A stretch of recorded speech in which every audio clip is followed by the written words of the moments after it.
Hi Aquarius, Sun and Rising. Welcome to your September 2024 Astral Update. It's Raina here. Yeah, so this is a very big month for multiple reasons, and you will see as I progress. I'm just going to get right into it. On the first of the month, Pluto goes back into Capricorn. So you have had Pluto begin to enter your sign. Just a couple of degrees, but it's been retrograding since May, and finally it's going back into your 12th house. So and this is a general reading, so whether this is actually going back into your 12th, I can't say for sure, but we're going to pretend that is happening. So the 12th house is the place of karma, which connects with past life influences. It's your self-destructive patterns. This is, it's called the house of self-undoing, because of those things that people do that have a negative impact on their lives, but it almost feels like it's just a habit, if you will. And that speaks to kind of karma too, because I think that there are karmic influences that are at play. And simply when I say karmic influences, I simply mean influences that maybe span more than one lifetime that are deeply ingrained. Similar as we would say patterns from our childhood in this lifetime that are just, we've, have done them so long that they're second nature. And it almost feels like it would be impossible to change them because it's so much a part of ourselves. But we can change. We can change how we view life and how we the choices that we make. It is possible. So anyway, Pluto going back here is going to bring you once more into that kind of a psychotherapeutic mentality, because it is retrograding. So you will be digging deep into your psyche. And in the 12th house, this is one of those houses that's connected with psychological health. And so this can be a situation where you have to get real with yourself. And I feel like this is, like when Saturn went into this area, it might have been kind of a reality check in general about anything that a person is doing that is self-destructive or somehow is not helping them to live their best life. And with Saturn, it's on the practical level. Even though the 12th house is not a practical area, but it's just like kind of like, what are the things that you can do in terms of discipline, in terms of like whatever the habits are that are going to make a difference in your ability to live your best life. When it's Pluto, it's looking at motivation, psychological reasons why you do what you do. So let's take the example that somebody has a problem with alcohol. And so when Saturn goes through that house, the person has to go, okay, you know what? I can't keep doing this. They get the reality check, especially when Saturn goes retrograde. Yeah, I do have a big problem with this, and I need to solve this problem. And what can I do? Well, I can go to a meeting. I can get a sponsor. I can start meditating. That's a 12th house activity. When Pluto goes here and when it's retrograding, it's like, okay, why do I drink?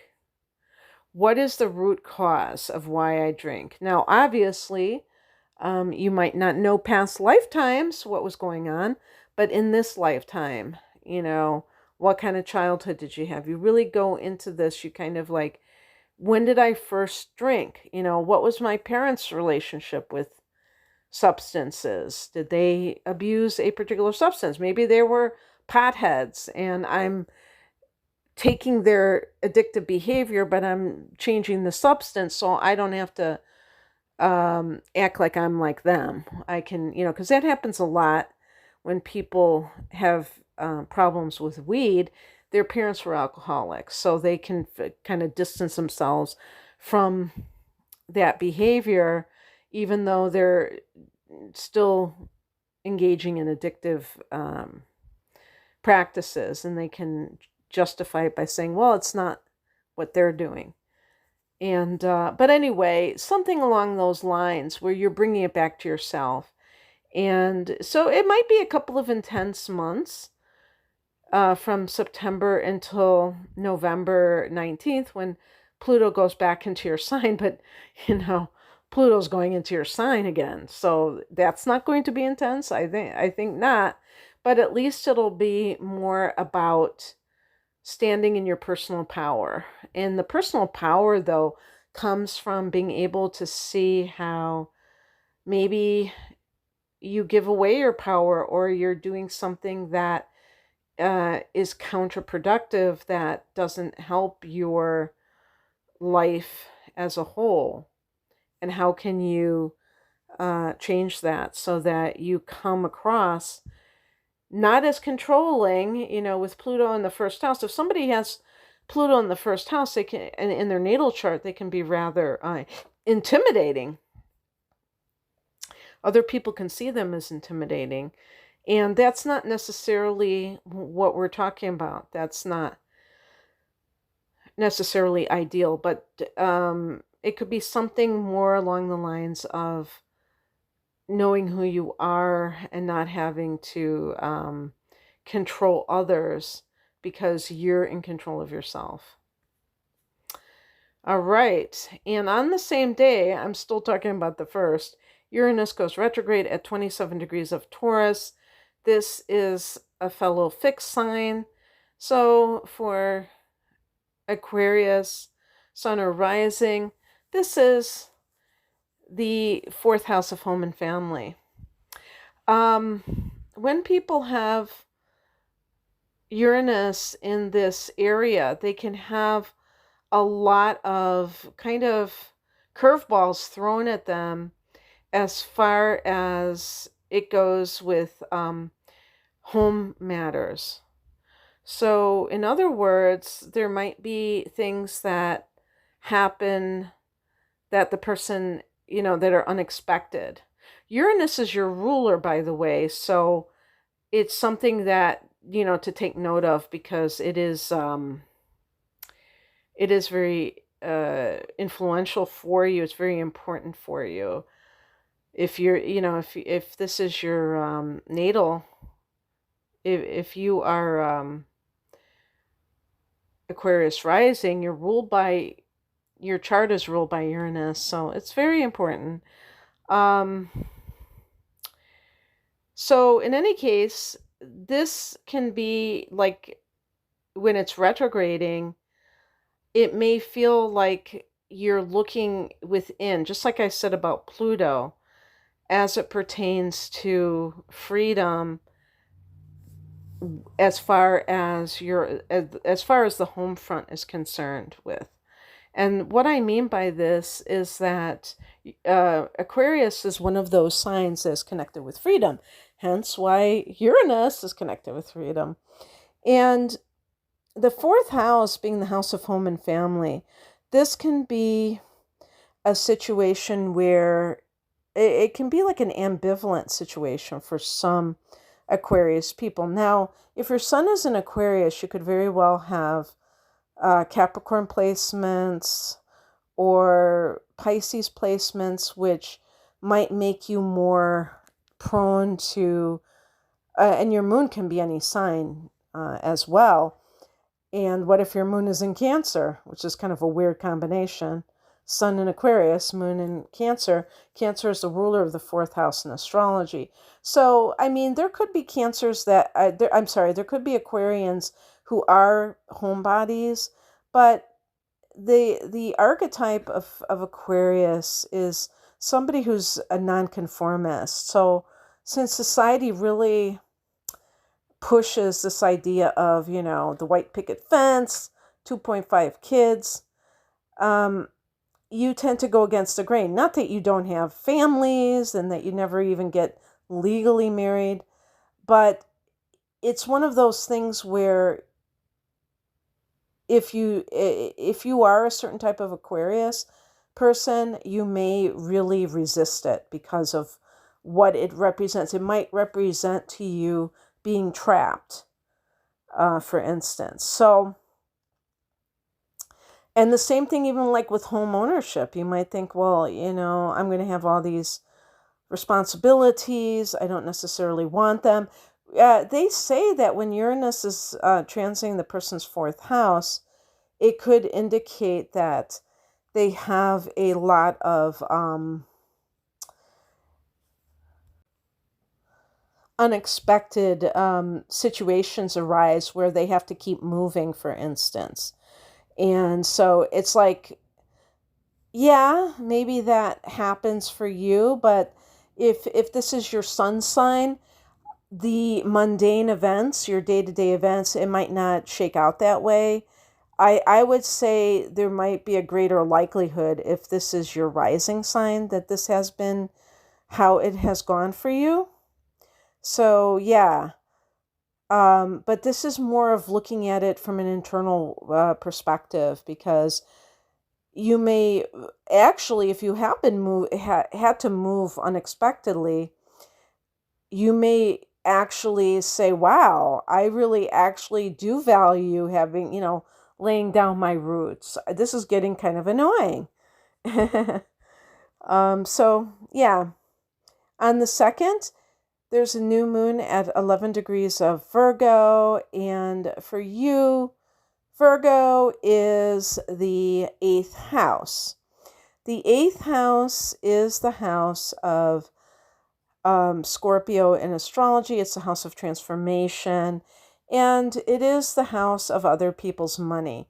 So there may be some kind of situation that has arisen. If you have lost a loved one and there was some money from, a will, this might be some new development there.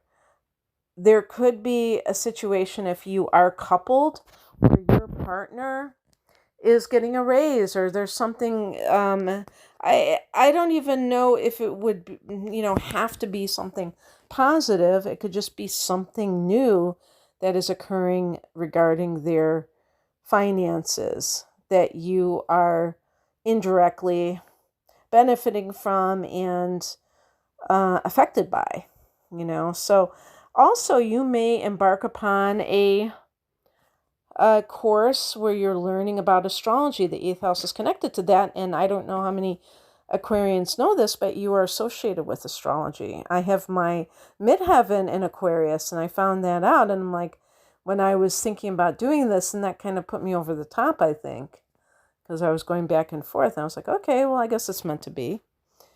So, anywho,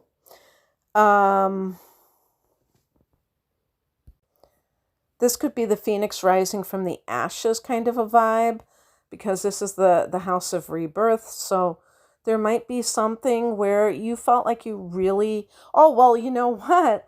It's interesting because there was a full moon in your sign. It was a super moon. I'm saying it in the past, even though it hasn't happened yet. It's coming up in a matter of days as I record this, and some of you will be listening before August 19th as well. And that might have been some kind of major ending for you in your life, or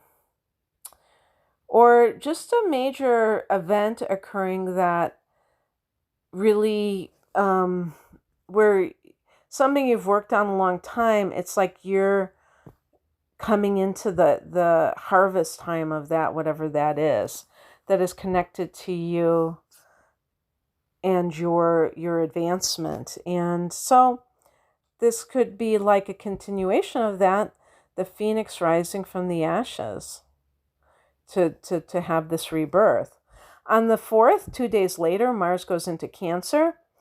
And this for you is the 6th house. So this is a house of work. In the United States, I was saying this with another sign. This is right after Labor Day. I believe Labor Day is the 2nd. Oh, I guess that's when the new moon is occurring. Okay. Oh no, I think Labor Day is the 1st. So yeah, Labor Day is the 1st. So this is a few days after Labor Day.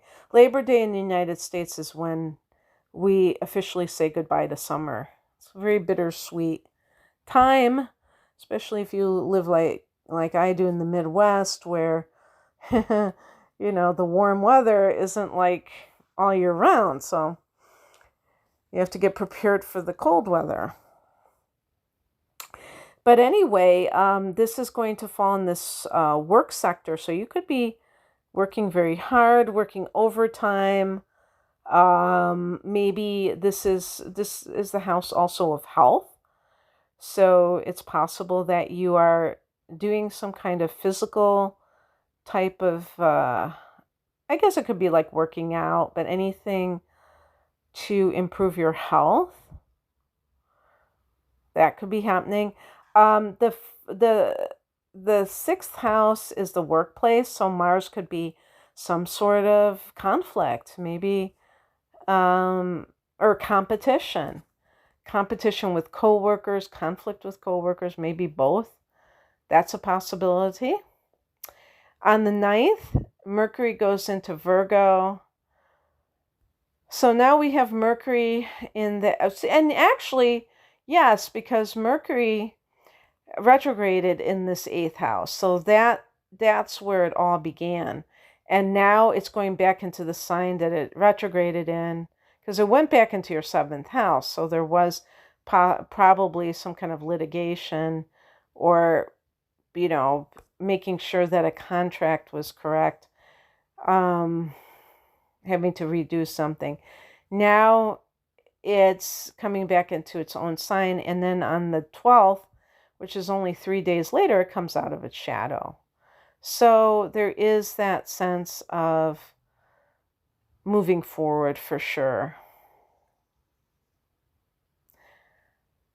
On the 17th, we have a lunar eclipse at 25 degrees of Pisces. This is occurring in your 2nd house of earned income. This can be like, a major deluge of money, influx of money.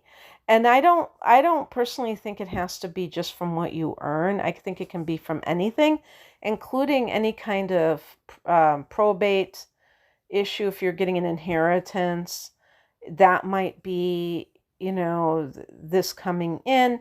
Or if you had some kind of a lawsuit, maybe for withheld earnings or something, that could be the time when it comes in. Who knows? Maybe even like a stock situation, or, like dividends, but something especially big.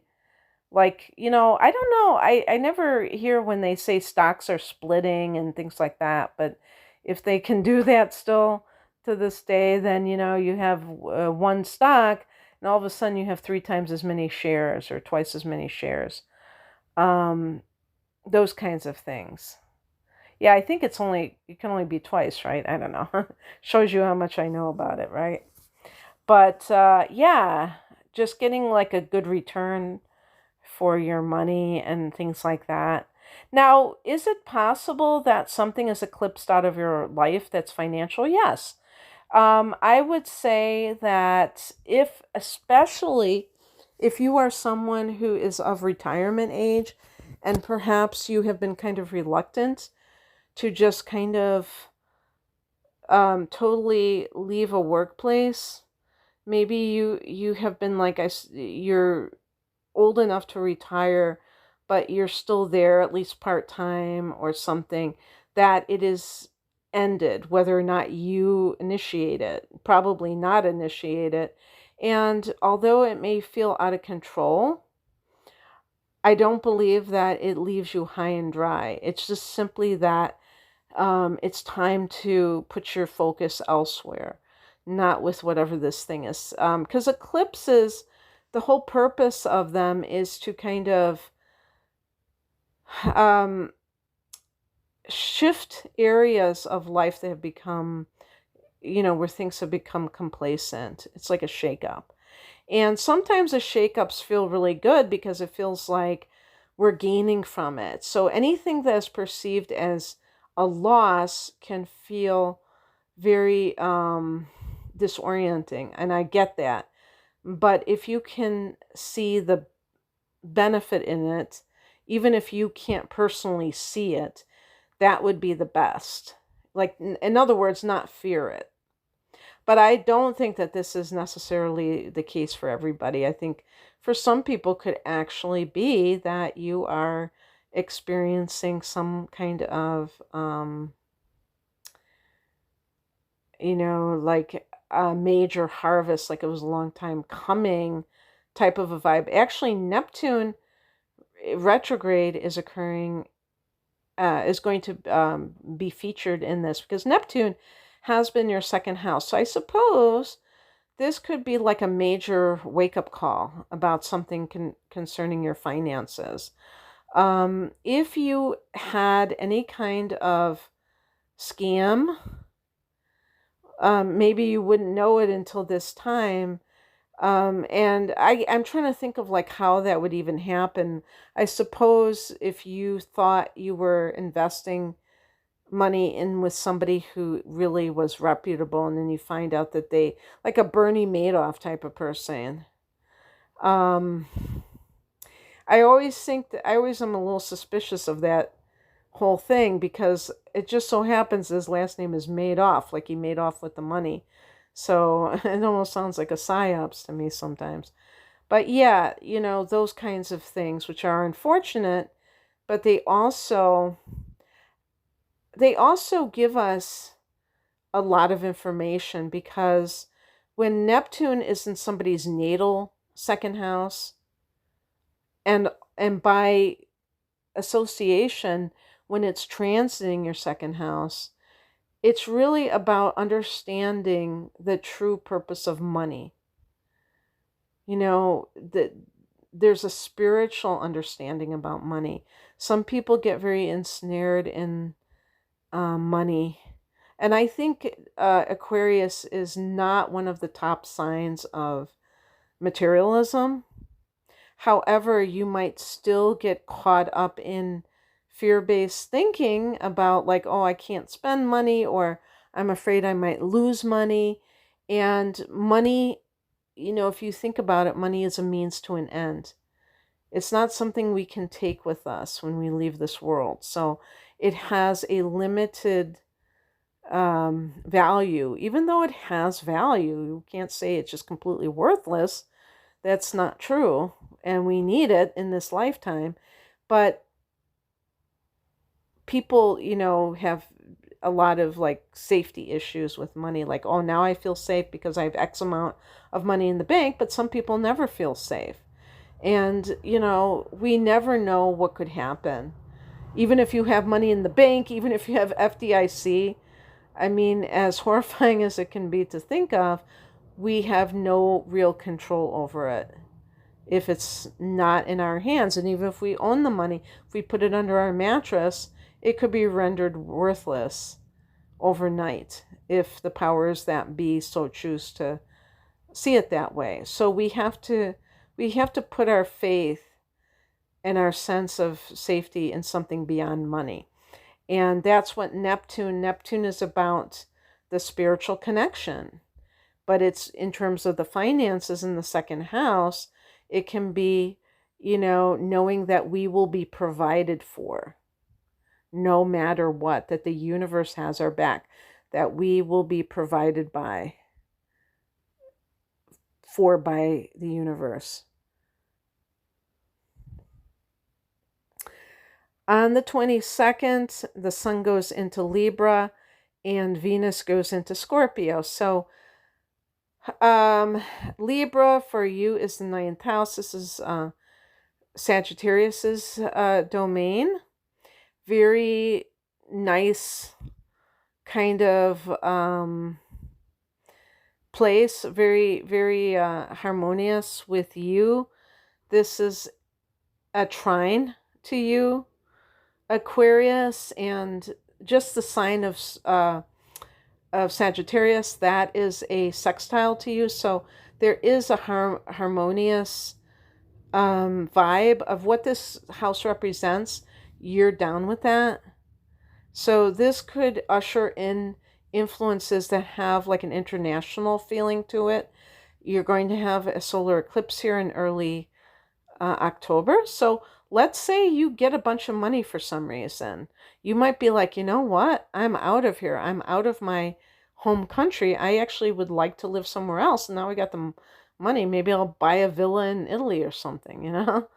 But I'm going to travel there first. I'm going to see what's available and I'm going to go after this. It's just an expansive energy. And Venus is going into Scorpio. So Venus is in your 10th house of career. This is very fortunate because Venus is very magnetic. Venus is charming, so you could attract good juju to you career-wise. The 10th house can be the higher ups, people in positions of authority. When Venus is here, you appear charming to them. They want to help you. They want to give you, they want to open doors for you. This can be more money with your career as well. You can be seen favorably by the public. On the 26th, Mercury goes into Libra. So more ninth house activity. By the way, ninth house can be academia. Wouldn't be surprised if some Aquarians are college professors, and this could be you doing your thing. But you might even be planning to travel abroad and lecture, perhaps, or learn abroad, study abroad. Mercury can be studying. That can be happening as well. Ninth house is publishing, so there might be something along those lines. Okay, Aquarius, that's what I have for you. I hope that this resonated. If you would like a private reading, the link is below. Take care. Bye.